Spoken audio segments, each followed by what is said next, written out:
Hi hello ഇന്നെൻ്റെ കൂട്ടുകാർക്ക് ഞാൻ എന്താ പറഞ്ഞു തരുന്നതെന്ന് അറിയാമോ? നമ്മൾ ഇപ്പം തണുപ്പ് സമയമൊക്കെ അല്ലേ, അപ്പം ഇടയ്ക്ക് നമ്മുടെ കൈയൊക്കെ നമ്മളൊന്ന് വൃത്തിയാക്കണം, ഒരാഴ്ചയിൽ രണ്ടാഴ്ച ഇടയ്ക്ക്. അപ്പോൾ ഇവിടെ നല്ല തണുപ്പ് കേട്ടോ, അതുകൊണ്ട് ഞാൻ ചൂടുവെള്ളം കെറ്റിലാക്കി കുടിച്ചതാണ്.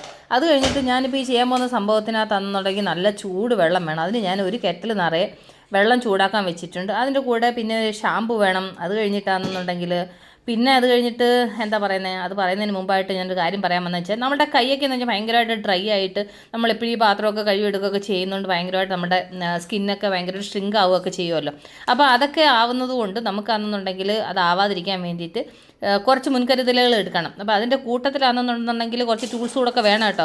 അതാണ് ഞാൻ നിങ്ങളെ കാണിച്ച ഒരു നാരങ്ങ എടുത്തു, അതിൻ്റെ കൂടെ ആണെന്നുണ്ടെങ്കിൽ ഒരു ബ്രഷും അതുപോലെ തന്നെ നെയിൽ അകമൊക്കെ ക്ലീൻ ചെയ്യുന്ന സംഭവം എല്ലാം എടുത്തു.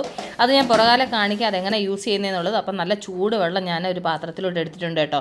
അപ്പോൾ ഒരുവിധം നല്ല ചൂടുണ്ട്. നമ്മുടെ കൈ നന്നായിട്ട് ഇറക്കി വെക്കാൻ പറ്റുന്ന ഒരു വിധം ചൂട് വേണം. ഒരുവിധം നല്ല ചൂടുണ്ടെങ്കിൽ നമ്മൾ ഈ ചെയ്യുന്നതിന് പ്രയോജനം ഉണ്ടാകത്തുള്ളൂ. അപ്പം ആ ഒരു ചൂടിലാണ് നമുക്ക് ഈ കൈ വൃത്തിയാക്കി എടുക്കാൻ പറ്റത്തുള്ളൂ. അപ്പോൾ ഞാനാണെന്നുണ്ടെങ്കിൽ അതിൻ്റെ കയ്യിൽ ആ മോതിരങ്ങളൊക്കെ ഒന്ന് ഊരി മാറ്റി. ഇപ്പോൾ എൻ്റെ കൈയൊക്കെ നോക്കി എന്താ ഒരുമാതിരി ഡ്രൈ ആയിട്ടുണ്ട്. അപ്പോൾ ഞാൻ എടുത്ത് ചൂടുള്ളതിനകത്ത് കുറച്ച് ഷാമ്പു, നമ്മൾ ഏത് ഷാമ്പു ആയാലും കുഴപ്പമില്ല കേട്ടോ. അത് കഴിഞ്ഞ് കുറച്ച് കല്ലുപ്പിട്ടു. അത് കഴിഞ്ഞിട്ട് ഞാൻ ഇതിലേക്കൊരു 2 മുറി നാരങ്ങ നീരെടുത്തു. കാരണം ഒരു നാരങ്ങ മുഴുവനായിട്ട് ഇതിലേക്ക് മുറിച്ചിട്ട് അതിൻ്റെ നീരെടുത്തിട്ട് ആ നാരങ്ങയുടെ പീസ് അങ്ങനെ അതിനകത്ത് അങ്ങ് ഇട്ടു കേട്ടോ. എന്നിട്ട് ഇനി ആ ഒരു ഉപ്പും ഷാമ്പുവും ഇതെല്ലാം കൂടെ നന്നായിട്ട് മിക്സ് ചെയ്തിട്ട് ഇതുകൊണ്ട് ആദ്യം നമ്മളുടെ കൈയെ നന്നായിട്ടൊന്ന് കുതിർത്തൊന്ന് ക്ലീൻ ചെയ്യണം. അപ്പം എൻ്റെ കൂട്ടുകാർ ആദ്യം ഞാൻ ഈ കൈ വെള്ളത്തിനകത്ത് ഇറക്കുന്നതിന് മുമ്പായിട്ട് എൻ്റെ നഖത്തിൻ്റെ ആ ഒരു കളറും കൈയുടെ ഒരു കളറിനും ഇപ്പോൾ ഞാനാണെന്നുണ്ടെങ്കിൽ ആ വെള്ളത്തിനകത്ത് ഒരു 2 മിനിറ്റേ ആയിട്ടുള്ളൂ. ആ ചൂടുവെള്ളം ഇങ്ങനെ ഇത് ചെയ്തിട്ട് ചെയ്യുമ്പോഴത്തേനും എൻ്റെ ആ കൈയുടെ ഒരു വ്യത്യാസം എൻ്റെ കൂട്ടുകാർക്ക് ഫീൽ ആവുന്നതെന്ന് എനിക്ക് തോന്നുന്നുണ്ട്. എനിക്ക് പക്ഷേങ്കിൽ കാണുമ്പം എനിക്ക് ഫീൽ ആവുന്നുണ്ട്, അതുകൊണ്ട് ഞാൻ പറഞ്ഞതേ ഉള്ളൂ. അപ്പോൾ ഈ വെള്ളത്തിനകത്ത് ഇങ്ങനെ ചൂടുവെള്ളത്തിൽ ഇങ്ങനെ നമ്മുടെ കൈ നന്നായിട്ട് കുതിർത്തിട്ട് അതിൻ്റെ കൂട്ടത്തിൽ നമ്മൾ ഈ വെള്ളം എടുത്ത് ഇങ്ങനെ നന്നായിട്ടൊന്ന് മസാജ് ചെയ്ത് ഇങ്ങനെ കൈയൊക്കെ നന്നായിട്ടൊന്ന് ഉരച്ച് ആദ്യം എൻ്റെ ആ അഴുക്കൊക്കെ ഒന്ന് ക്ലീൻ ചെയ്തെടുക്കണം.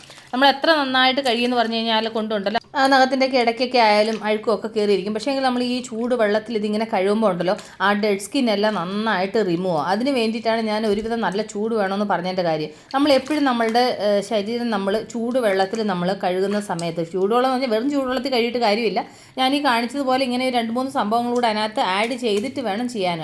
അപ്പോൾ നമ്മുടെ കൈ ആയാലും കാലായാലും, കാല് ക്ലീൻ ചെയ്യുന്ന ഇതേ സെയിം പ്രോസസ്സാണ് കേട്ടോ. സെയിം കാല് ഇതുപോലെ തന്നെയാണ് നമ്മൾ ക്ലീൻ ചെയ്യുന്നത്. അപ്പോൾ ഞാൻ കാലിൻ്റെത് ഞാൻ ആൾറെഡി എൻ്റെ കൂട്ടുകാർക്ക് പ്രാവശ്യം ഷെയർ ചെയ്ത് തന്ന, പക്ഷേങ്കിൽ ഈ കൈയുടേത് ഞാൻ ഇതുവരെയായിട്ട് ഷെയർ ചെയ്തില്ല. അപ്പോൾ ഞാനാണെങ്കിൽ എന്തായാലും എൻ്റെ കൈയൊക്കെ ഇപ്പോൾ തണുപ്പായതുകൊണ്ട് ഭയങ്കരമായിട്ട് വരണ്ടിരിക്കുന്ന പോലെ എനിക്ക് തോന്നി.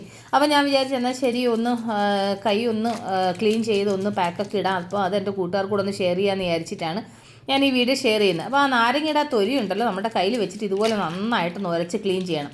അങ്ങനെ ഉരച്ച് ക്ലീൻ ചെയ്യുന്ന സമയത്ത് ആ ഡെഡ് സ്കിന്നും എല്ലാം റിമൂവ് ആവുകയും ചെയ്യും. അതുപോലെ അല്ലാന്നെങ്കിൽ നമ്മളുടെ കയ്യിലൊക്കെ ടാനൊക്കെ റിമൂവ് ആയിട്ട് നന്നായിട്ട് നമ്മളുടെ സ്കിന്ന് വൈറ്റനിങ് ആവാനൊക്കെ ഏറ്റവും നല്ലതാണ് കേട്ടോ.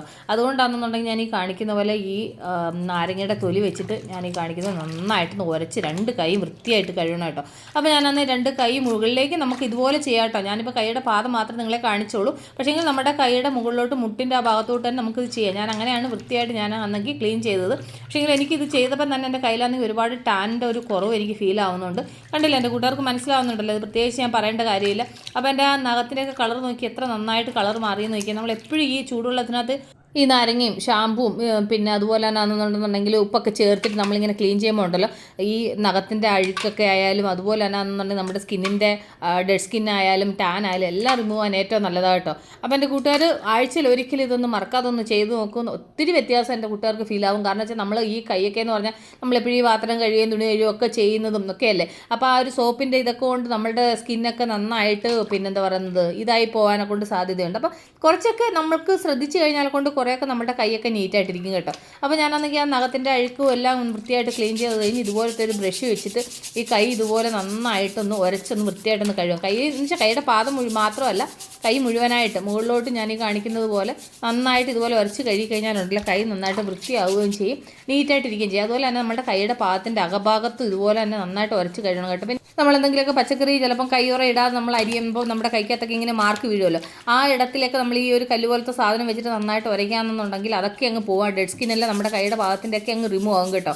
കാരണം വെച്ച് കഴിഞ്ഞാൽ കൊണ്ട് എല്ലാവരും ഇതുപോലത്തെ ഒരു ബ്രഷ് എപ്പോഴും വെക്കണം. ഇത് നമ്മൾ ഈ എന്താ പറയുന്നത് ലേഡീസ് സെൻറ്ററുകളിലൊക്കെ നമുക്ക് പിന്നെ എന്താ പറയുക വളയും മാലയൊക്കെ നമ്മൾ മേടിക്കത്തില്ല, അവിടെ എല്ലാം ചോദിച്ചു കഴിഞ്ഞാൽ കൊണ്ട് പെഡിക്യൂർ ബ്രഷ് എന്ന് ചോദിച്ചാൽ മതി, അവർ തരും. അങ്ങനത്തെ ഒരു സംഭവം ഉണ്ടെന്നുണ്ടെങ്കിൽ നമുക്കന്നുണ്ടെങ്കിൽ കൈ ക്ലീൻ ചെയ്യാനായാലും അതുപോലെ തന്നെ കാലിനായാലും എല്ലാത്തിനും നമുക്കിങ്ങനെ ഉരച്ച് കഴുകാനെ കൊണ്ട് ഏറ്റവും നല്ലത്. അപ്പോൾ ഈ ചെയ്യുന്നത് പോലെ കാലും വൃത്തിയാക്കാനെ കൊണ്ട് ഏറ്റവും നല്ല കേട്ടോ. നമ്മൾ ബ്യൂട്ടി പാർലറൊക്കെ പോയി ഇത് ഇത്രയും ചെയ്യണമെങ്കിൽ എന്തൊരു പൈസ കൊടുക്കണമെന്ന് അറിയാമോ? അപ്പോൾ നമുക്ക് വീട്ടിൽ തന്നെ ചെയ്യാൻ പറ്റുന്നൊരു കാര്യം എൻ്റെ കൂട്ടുകാർക്കൊന്ന് ഷെയർ ചെയ്ത് തന്നേ ഉള്ളൂ കേട്ടോ. കണ്ടില്ല, അപ്പോൾ ഞാനാണെന്നുണ്ടെങ്കിൽ 2 കൈ അതുപോലെ വൃത്തിയായിട്ട് ക്ലീൻ ചെയ്ത് നന്നായിട്ട് തുടച്ചെടുത്ത് എൻ്റെ കൈയുടെ വ്യത്യാസം നോക്കിക്കുക. അന്നേരം ആദ്യം കണ്ടതുപോലെയാണോ ഇപ്പോൾ എൻ്റെ കൈ ഇരിക്കുന്നത്. അത് കഴിഞ്ഞിട്ട് ഞാനാണെന്നുണ്ടെങ്കിൽ കയ്യിലൊരു പാക്ക് ഇടാന്ന് വിചാരിച്ച് 2 ടീസ്പൂൺ കടലമാവ്, 1 ടീസ്പൂണ് തേന്, അതുപോലെ തന്നെ ആണെങ്കിൽ ഒരു 2 ടീസ്പൂണോളം തൈരും കൂടെ ഒഴിച്ചു. എന്നിട്ട് ഇത് ഇത്രയും കൂടെ ഒഴിച്ചിട്ട് നന്നായിട്ട് അങ്ങ് മിക്സ് ചെയ്തതിന് ശേഷം ഒരു പേസ്റ്റ് രൂപത്തിലാക്കിയതിന് ശേഷം ഞാനിത് കുറേശ്ശെ ഇങ്ങനെ കയ്യിലെടുത്തിട്ടാണെന്നുണ്ടെങ്കിൽ ഇങ്ങനെ സ്പ്രെഡ് ചെയ്തിട്ട് എൻ്റെ കൈയുടെ മുട്ടിൻ്റെ അവിടെ വരെ ഞാനിത് പരട്ടുന്നുണ്ട് കേട്ടോ. അപ്പോൾ ഞാനാണെന്നുണ്ടെങ്കിൽ 2 കൈയിൽ ഇതുപോലെ ആണെന്നുണ്ടെങ്കിൽ ആ പാക്ക് ഇതുപോലെ എൻ്റെ കൈയുടെ മുട്ടിൻ്റെ അവിടെ വരെ ഞാൻ നന്നായിട്ട് ഇത് ചെയ്ത് കൊടുത്തു. ഇനി ഇത് കുറച്ച് നേരം ഒന്ന് ഉണങ്ങാൻ വിടാം. അപ്പം കണ്ടില്ല, ഒരു 10 മിനിറ്റോളം കഴിഞ്ഞു. അപ്പോൾ ഇത് നന്നായിട്ട് ഉണങ്ങിയിട്ടുണ്ട്. ഇനി നമുക്കിത് ഇച്ചിരി വെള്ളത്തിനകത്താണെന്നുണ്ടെങ്കിൽ ഇതുപോലെ വെള്ളം തൊട്ട് നന്നായിട്ട് സ്ക്രബ് ചെയ്തിട്ട് ഇങ്ങനെ ഉരച്ച് നമ്മുടെ കൈ വൃത്തിയായിട്ടും കഴിയും. അപ്പോൾ എന്തെങ്കിലുമൊക്കെ ടാനൊക്കെ ഉണ്ടെന്നുണ്ടെങ്കിൽ റിമൂവ് ആവാനും സ്കിൻ വൈറ്റനിങ്ങിനും അതുപോലെ തന്നെയാണെന്നുണ്ടെങ്കിൽ പിന്നെ നമ്മുടെ കൈയുടെ ആ ഒരു റഫ്നെസ് ഒക്കെ മാറാനും എല്ലാത്തിനും ഏറ്റവും നല്ലതായിട്ട് ഇത് നല്ലൊരു പാക്കാണ്. അപ്പോൾ ഞാൻ ഈ കൈ വൃത്തിയായിട്ടൊന്ന് കഴുകി ക്ലീൻ ചെയ്തെടുക്കട്ടെ. കണ്ടില്ലേ, അപ്പം ഞാൻ ആ പാക്ക് ഇട്ടതിന് ശേഷം എൻ്റെ കൈയുടെ വ്യത്യാസം എൻ്റെ കൂട്ടുകാർ നോക്കിക്കേ. അപ്പോൾ ഞാൻ എൻ്റെ കൈ വൃത്തിയായിട്ട് വാഷ് ചെയ്തെടുത്തു. അപ്പോൾ എൻ്റെ കൈ വൃത്തിയായിട്ടൊന്ന് തുടച്ച് ക്ലീൻ ചെയ്തെടുക്കട്ടെ. അപ്പോൾ കണ്ടില്ലേ, ഞാൻ വേറെ ഇച്ചിരി വെള്ളത്തിലൂടെ നന്നായിട്ടൊന്ന് കഴുകി തുടച്ചെടുക്കട്ടെ. കണ്ടില്ലേ, അപ്പോൾ എൻ്റെ കൈയുടെ വ്യത്യാസം എൻ്റെ കൂട്ടുകാർ കണ്ടല്ലോ. അപ്പം നല്ല എഫക്റ്റീവായിട്ടുള്ള സംഭവമല്ലേ. എൻ്റെ കൂട്ടുകാർക്ക് ഇഷ്ടപ്പെട്ടോ ഈ കയ്യിൽ നമ്മുടെ ക്ലീനിങ്ങും ഈ പാക്കും ഒക്കെ? എൻ്റെ കൂട്ടുകാർക്ക് ഇഷ്ടപ്പെട്ടോ? എത്ര നല്ല സോഫ്റ്റ് ആയിട്ടുണ്ടെന്ന് നോക്കി. അത് കഴിഞ്ഞാൽ വെച്ച് നമുക്കാണെന്നുണ്ടെങ്കിൽ പാക്ക് ഇട്ട് കഴിയുമ്പോൾ കൈക്കകത്തൊരു ഡ്രൈനസ് ഫീൽ ആവുമല്ലോ. അതിന് ഞാൻ എന്നാ ചെയ്യുന്നത് വെച്ച് കഴിഞ്ഞാൽ ഞാൻ എപ്പോഴും ഇച്ചിരി ഒലിവ് ഓയിലാണ് ഞാൻ യൂസ് ചെയ്യുന്നത് കേട്ടോ. അപ്പോൾ ഞാൻ ഡെയിലി ഞാൻ രാത്രി കുളിച്ചാൽ വെച്ച് ഞാനാണെന്നുണ്ടെങ്കിൽ കയ്യിലും കാലയിലൊക്കെ ഇച്ചിരി ഒലിവ് ഓയിൽ ഞാൻ തൂത്തിട്ടാണ് ഞാൻ രാത്രി കിടന്നുറങ്ങാറ്. അതുകൊണ്ട് എൻ്റെ കൈക്കാന്ന് കുറയ്ക്കും കൂടെ ഒരു സോഫ്റ്റ്നെസ് കിട്ടും. പിന്നെ അത് തന്നെയല്ല, ഇവിടുത്തെ ഈ ഒരു തണുപ്പിനുണ്ടല്ലോ കുറച്ച് കഴിഞ്ഞാൽ ഭയങ്കര ഡ്രൈനെസ് കൈക്കും കാലിലും ഒക്കെ ഫീൽ ആവാറുണ്ട്. അതുകൊണ്ട് ഞാൻ ഈ രാത്രിയിൽ നിന്ന് ഈ ഒലിവ് ഓയിൽ തേച്ച് കിടക്കുന്നുണ്ട്. എനിക്ക് അത്ര ഒരു ഡ്രൈനെസ് ഒരു ചൊറിച്ചിലും അങ്ങനെയൊന്നും എനിക്ക് ഫീൽ ആവാറില്ല. ഒലിവ് ഓയിൽ ഏറ്റവും നല്ല കേട്ടോ. അപ്പോൾ ഞാനാണെങ്കിൽ അതിന് ശേഷം കൈയൊക്കെ ക്ലീൻ ചെയ്ത് എൻ്റെ മോതിരമൊക്കെ എടുത്തിട്ട് അത് കഴിഞ്ഞ് എന്നൊക്കെ ശരി ഒരു ഭംഗിക്ക് വേണ്ടി ഒരു നെയിൽ പോളിഷ് കൂടെ ഇടാമെന്ന് വിചാരിച്ചിട്ട് അപ്പോൾ നോക്കിയപ്പോൾ എൻ്റെ അടുത്ത് പഴയ നെയിൽ പോളിഷ് കേട്ടോ. കുറേ നാളായി ഞാൻ പുതിയ നെയിൽ പോളിഷ് ഒന്നും മേടിച്ചില്ല. അപ്പോൾ പഴയതൊരു കളർ ഇരുന്നു, അത് ഞാനങ്ങ് എടുത്തിട്ടതാണ്. അപ്പോൾ ഞാനൊന്നും കണ്ടില്ലേ, 2 കൈയിൽ ഞാൻ നെയിൽ പോളിഷൊക്കെ ഇട്ട് സുന്ദരിയായത് കണ്ടോ. എൻ്റെ കൂട്ടുകാരൻ്റെ കൈ കണ്ടോ എത്ര ഭംഗിയായിട്ടില്ലേ. അന്നേരം കാണുന്ന കൈക്കും ഇപ്പോഴത്തെ കൈക്കും തമ്മിൽ ഒരുപാട് വ്യത്യാസമുണ്ട്. കാരണം ഇത് ചെയ്തിട്ട് കുറേ ദിവസമായി. അപ്പോൾ എൻ്റെ കൂട്ടുകാർ ഞാൻ ഷെയർ ചെയ്യുന്ന ടിപ്പ് ഇഷ്ടപ്പെട്ടോ? അപ്പോൾ ഞാൻ ഈ വീഡിയോ വൈൻഡപ്പ് ചെയ്യണേ. Okay, take care, by.